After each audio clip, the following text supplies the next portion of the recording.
whoever orders, they need to figure out what to order and what quantities, and if that's going to help the office, the doctor, the procedure. There's certain things that things like cost. You always research for the best price, the fastest delivery. Some things you can order in advance, so shipping time might not be as critical. Keeping the inventory in place, making sure you don't order more than you need so stuff doesn't get expired. Storing stuff, so if you order too much, then you end up putting stuff somewhere where you're gonna forget. There's a lot of stuff, so it comes down to knowing exactly what you need and what quantities, and once it arrives, unpacking and placing to certain spots, and knowing where everything is when you need it.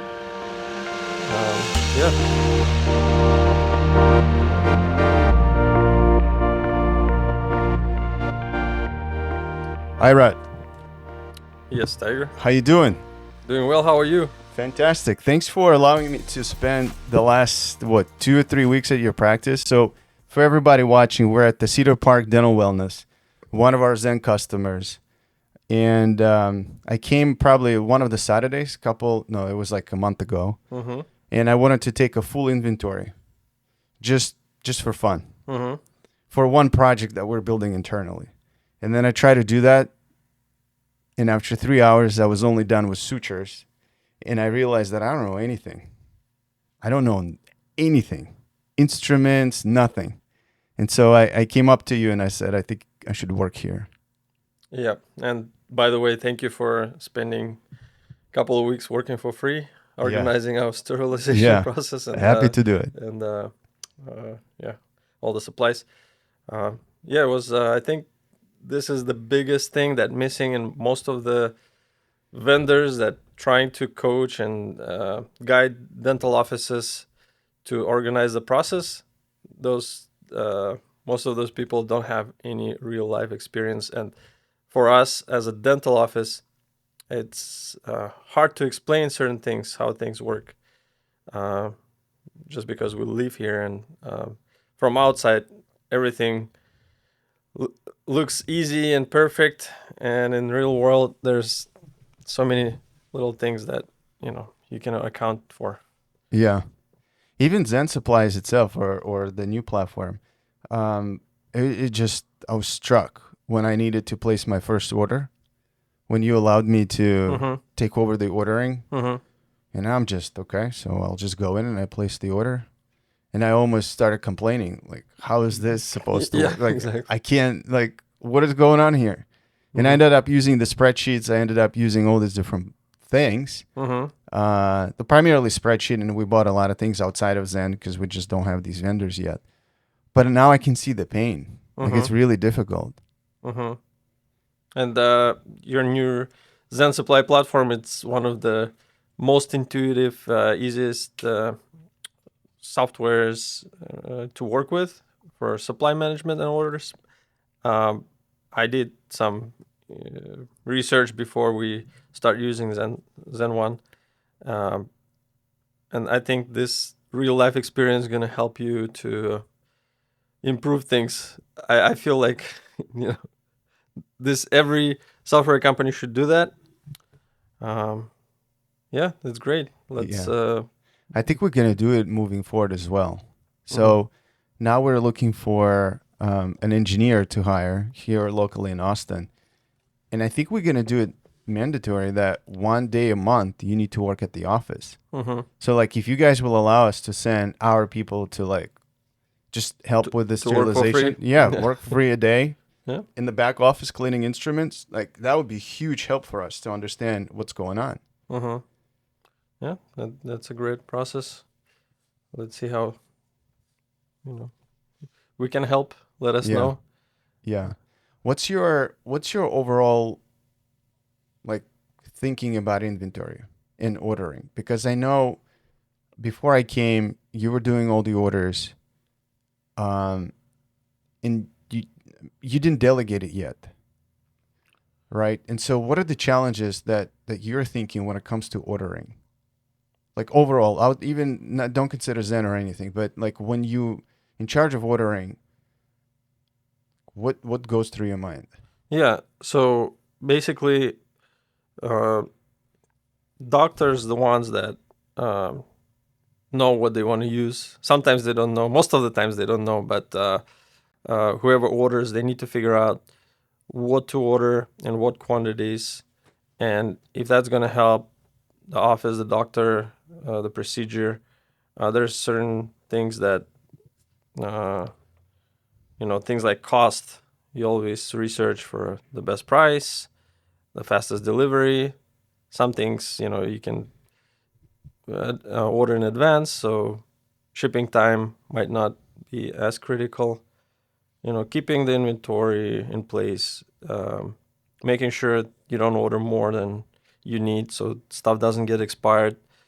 Um, Storing stuff. So if you order too much, then you end up putting stuff somewhere where you're gonna forget. There's a lot of stuff. So it comes down to knowing exactly what you need and what quantities, and once it arrives, unpacking and placing to certain spots, and knowing where everything is when you need it. Yeah, and then with recent crisis, there's been shortage of stuff, a lot of stuff on back order. So things that doctors used to use might not be available. So knowing your alternatives, um, and a lot of supply companies, we use a lot, online ordering. Everything's online pretty much. I mean, can I name the Yeah, names? yeah, Okay. yeah. So a lot of times we use Darby, for example, or Henry Schein, Benko, you name it, uh, and descriptions missing. So for me, coming from non-dental background, the biggest challenge is just to knowing, like, let's say somebody tells me to order sutures, doctor tells me to order sutures. I just There's so many sutures and there's not enough description. So she could tell me what it's sutures for, but just going by searching sutures, I have no idea if I'm ordering the right stuff. And once you order stuff and it arrives, if it's wrong stuff, just hassle of returning it takes way too much time. So um, on the supply company side, I would say better description, pictures, and if you ever used that, I forgot the name, shoe company, that Zappos. Zapas, yeah. So we spoke about that before. Um, so how they have videos, descriptions of shoes. So we should have that In for dentistry. in dentistry, yeah, because honestly, doctor doesn't have time to order stuff, Hmm. and if you put someone not qualified, not as qualified as doctor, you could have problems. And if you have better descriptions, then it'll definitely help. Right, Yeah, because at the end of the day, you're probably going to end up delegating to an assistant, and right. assistant's turn. So there's going to be different assistant every, Well, few let's stay years. here for a second. You and your wife own the this office, right? Yes. So I think it's one of the best combinations in dentistry that you can get when Best husband. or worst? It depends. Yeah, it's a separate podcast. We'll talk about the dynamics separately. I don't think we will have enough time, but I think let's just focus on the best side. The best is she's clinical Mm-hmm. and she has 100% trust in you on the Mm-hmm. business side. So Mm-hmm. you're in the business side. What goes through your mind on the business side, because you have insurance claims, you have patients, marketing, all these things, and ordering is just such a little part, right? But you still hold on to it. You still don't delegate. Like, what is one thing that's not allowing you to delegate? So ordering, it seems like a little part, but if you don't have supplies, it's your inventory. Like, I'm coming from a car sales background, referring back to that. Having the inventory is everything. Business stops. You don't have stuff to to use to fix people's teeth, uh, business stops. Doesn't matter how, if you have the best clinical, uh, clinically qualified doctor to do And anything. she's the best. Oh, thank you. Uh, so if you have the best, best doctor in the world, if she doesn't have or he doesn't have the stuff to use, that's it. It's hard. There's no business. Yeah. And going back to your example with sutures, it happened exactly the same way to me as well. Mhm. When I was standing and trying to place an order, and somebody just threw the box and said, order this. And, Mhm. I'm looking, I'm like, okay, what is this? And I can't, all I have is like sutures and then FS2 3-0. This is the most complicated stuff to order. And I'm like, okay. So then I go to the doctor, and then she complicates even more. She's like, well, I want to try PTFE. Hmm. I'm like, okay, what is that? She's like, well, just go look it up. And she's busy. I get it. Like, Hmm. I have nothing, right? So, Hmm. and I probably spend 3 to 4 hours. And I Mhm. can imagine for you, Hmm. like you have so many, I didn't have anything to do that day. Hmm. Like literally, I was here for the whole day just for you guys. So I got time. Of course, I'm going to research the hell out of it, right? So like I went and I called and I tried to, like I even called the companies that sell it and I said, what is the difference between PTFE, like FS2 and some SP2, something like that? Do They you, didn't know. Okay, yeah. They didn't know. Okay. They're like, well, I guess. I'm like, all right. So then I came back to the doctor and I said, do you mind if we order these that you wanted? They're not exactly the same description, but try it out. And if it's good, then we'll put it in the inventory. She said, okay, fine. Let's do that. So what you're saying is you still don't understand. I still don't understand. Okay. Yeah, I probably, like it's sutures, I probably need clinical experience to know the length, the difference, because some of them are 45 centimeters or like 19 inches. Some of them longer or shorter, 24 inches. Like, that's why I'm trying to now in the back is like talk to the assistants and make sure that we have the stuff that we use most of the time. And Angie from Design Ergonomics talks about this all the time. She says 90% of things you use all the time should be visible, should be organized, should be in the right spot. And it's not that many things. And then that 10% of like, I don't know, we should have 10 burrs, 12 burrs. And then the rest 20 burrs, they're that 10% that we might need here, we might need there. So let's put them somewhere aside or somewhere else where it's not visible. And so the other part with ordering, boxes show up. I open the boxes. I check everything. Everything is correct. I need to put things away. I don't know where they need to go. I just don't. And unless like we had to take a day, thank God you guys were out in the CE course. We took these 2 days to reorganize everything, throw as much stuff away as we can. So now at least in label things, and we still need to do that, but like at least when the boxes arrive, I open the boxes and I'm not clinical. I don't need to ask anybody. I know where the lidocaine goes. I know where the endo stuff will go. I know where things are going to go. So like I can put these things back. So it's huge, this organizational part. Yeah.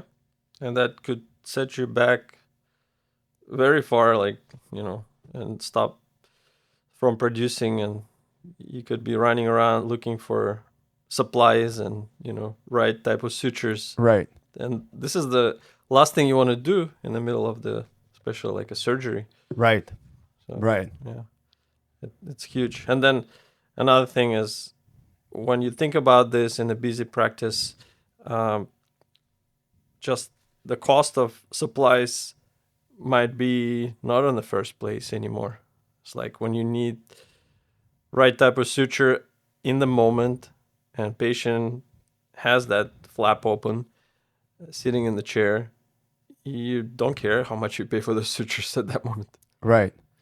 Well, if you don't mind, we can cut this out if you don't like this conversation. But if you don't mind, let's go into the subject of cost. So part of me, when you ask me to do the ordering, I'm looking at it as if this would be my money, right? So, for example, and there are two major things that arrive from that experience that I want to tackle in a software way, but I also want to see what people think, and especially from your standpoint. So we look at things in like Dentsply composite A2, A2 shade. I go into research and it's $80. And then all things equal, and you guys get special pricing with the buying group that you're part of, that's also loaded on your Zen account. I can go and see that same composite is $40 with Culzer. It's twice. Now, from what I heard, composites is used all the time. One of my doctors in Weatherford, Texas, his favorite line is, Tiger, if you would know how much money I saved on the freaking composite.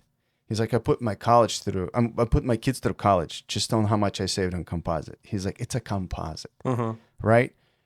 But I struggle a lot of times, even with the doctor here. I came to her and I said, why don't we try this composite? And the reaction, it wasn't her reaction, but usually the reaction is, well, I use Dentsply, it's the best. Whatever you bring to me, it's almost like 180. It's like the garbage, right?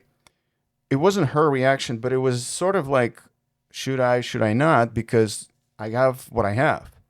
So how this thing needs to work in the balance in the proper way? Because my interest, like I said, is like, your money is my money. So, and this conversation we had before with the doctor, because again, going back a little bit, we opened in 2021 in June, so it's been a little bit less than 2 years. Was it? So I was in charge of placing that initial order, and I had zero dental experience. So what I end up doing, researching somebody's list online, which is now hard to believe. Like, you know everything, and I mean it. I know right now it's like feels like I know even less, but so basically I found that spreadsheet somebody was gracious enough to share online, and that initial ordering list, and I was looking like that person did great job researching the best prices and stuff, and I ordered like less expensive composites, definitely not Dentsply Sirona composites, and doctor started using, and then she noticed the patients were coming back with sensitivities and stuff like that, and as you know, clinical people will know that it takes a lot of time to do composite filling.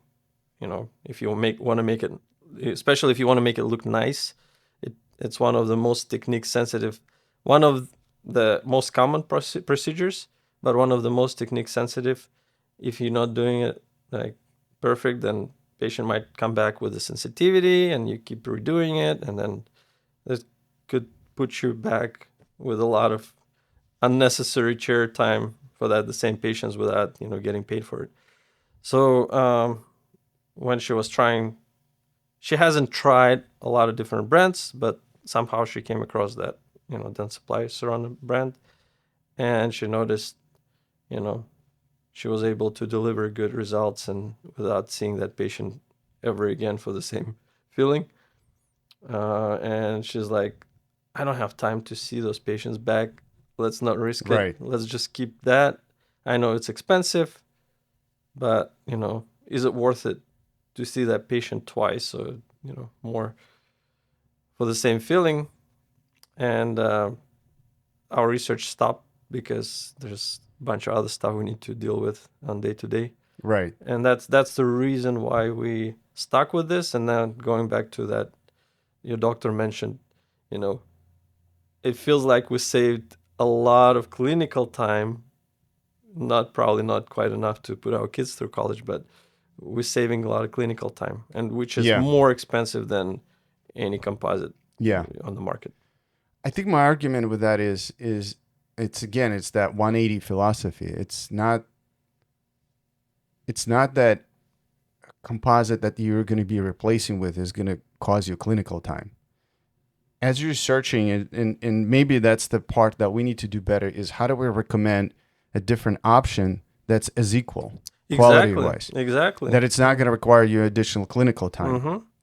So, like, I don't know, maybe clinicians report, like Gordon Christensen report, included in the Zen page, so that you can see and say, okay, it's actually, what's specifically on the scientific side, how is this composite different from this? Is it the time? Is it shade? Is it this? Is it that? Like, how specifically we can break it down. But I think that's where it gets interesting. Like it's twice the cost. We use it all the time. I don't know anything about it from a clinical standpoint. Obviously, I don't. This is the last thing I want you guys to have is you buy something and then you have to recall the patient and come back and redo the work because obviously it's going to be a lot more expensive. So, and I'm sure there are people that are afraid of that.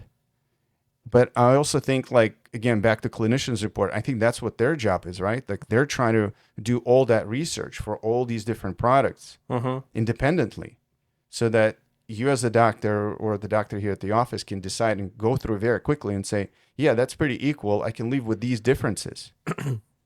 Yeah, that's the thing. Like, there's no reliable information that easily found, online that, without.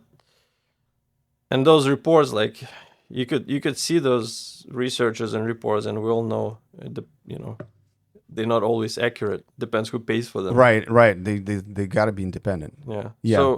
So going back to Zen One, and having that independent platform, if there's a way to post reviews from real users, I mean real customers, users that really have real experience, that could be great to help each other, kind of less than like to build more like a community rather than just a simple software solution to order stuff. Right. Because there are Facebook groups, and there's like even DSN, like paid membership.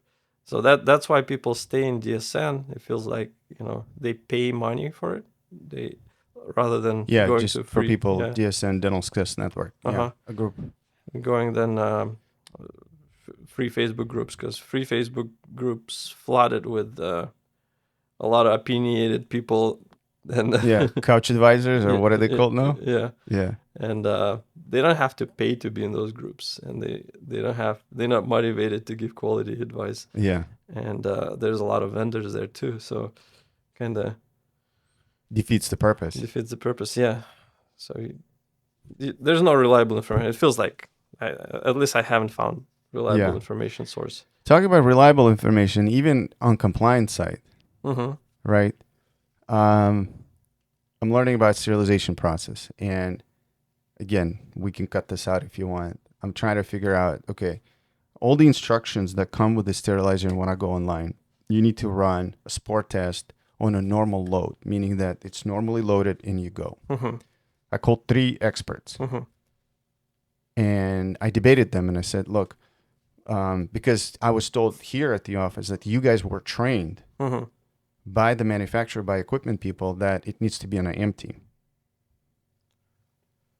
And the experts that I called, just to finish the thought, they also thought it's on empty. But the instructions say normal load. So where's the reliable information? I mean, logically, it has to be on the loaded. Right. But I guess sometimes there's a problem that, the sport tests, they don't pass the test with loaded for some reason. Yeah. And which is a known fact. I assume it is a known fact. And that's why, people but could, some people could. Is the goal could to pass, or is the goal to know that you have a working equipment? No, exactly. That's, right. You need a peace of mind as you run this office. And then if it passes on the empty, doesn't mean it will pass in the loaded. On the loaded. I don't know. Yeah. Well, we're gonna check. And I don't remember who was if it was a manufacturer or was one of the sales reps.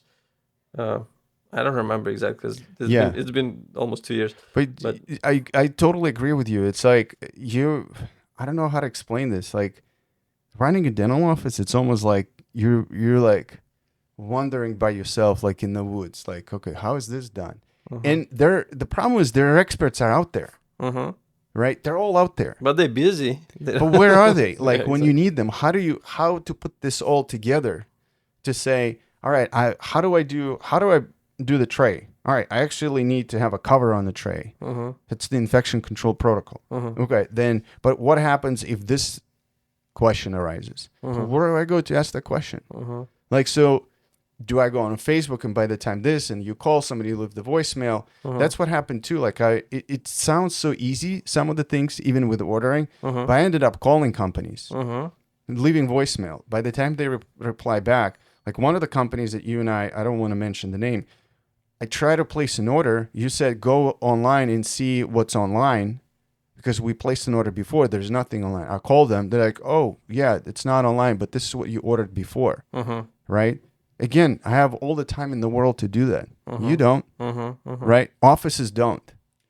So that's this whole conversation is how to bring it all together. And back to my point, sorry, I talk a lot because you put me in this position here for like, I have so many ideas.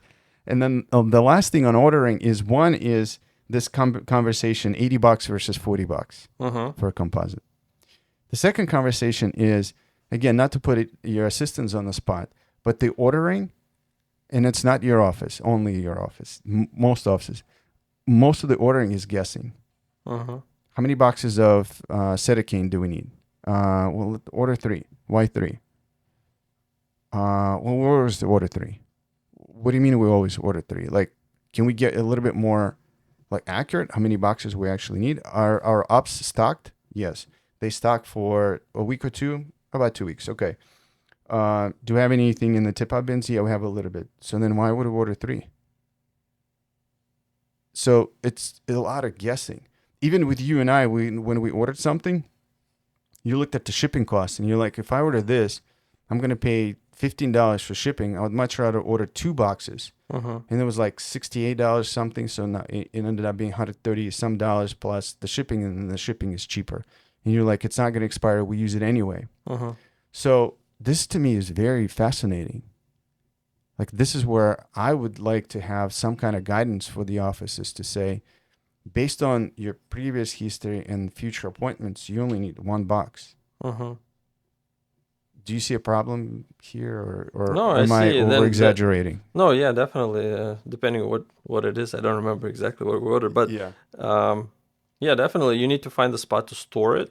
By the time you get to it, if you don't use it enough, you're probably gonna forget you have it because you're probably gonna store it away too far away. Right. Yeah, there's definitely a problem. So that's why, you know, you have to be mindful of those things.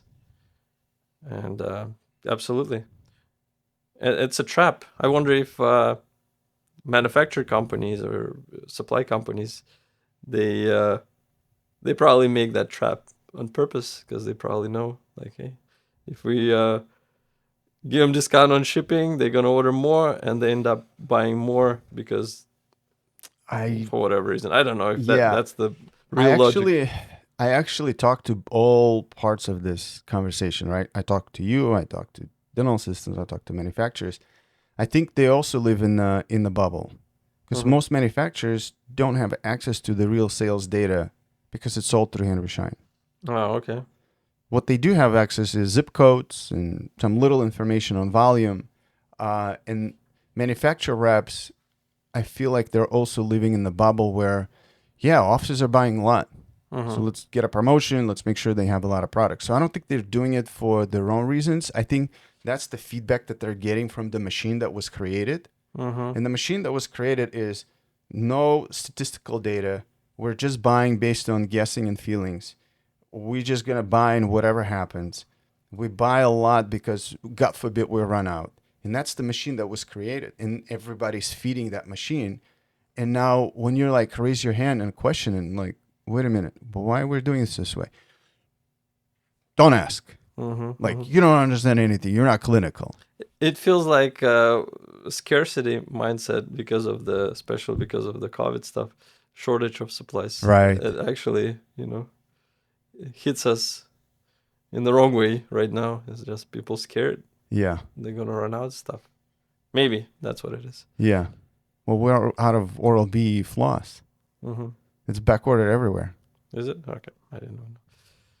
Yeah, I think we found it, but it doesn't matter. But all right, so just to wrap it up, This was more like I don't know. We didn't talk about you and your business. This was more Mm. about like the last 2 to 3 weeks. Pain points. Pain points, pain points. But I think it's good while it's fresh. But what do you think if we just take a step back and what would be your advice to offices? Like, what have you learned over the last 2 years that you would like to share? If I would have started all over again as a startup, so that's another thing is like, are you a startup? Are you like, have you been in practice for a while? So for the startup, especially, it doesn't matter if doctor in charge of ordering or if it's somebody else, especially for the doctor, because doctor has to worry about a lot of stuff. And in my case, I didn't have to worry about clinical part. I had to worry about, making sure we have everything that we need, and plus the marketing, hiring people, all that other stuff. But it's still a lot on the plate. So just having good understanding what you need, like having a spreadsheet at the minimum.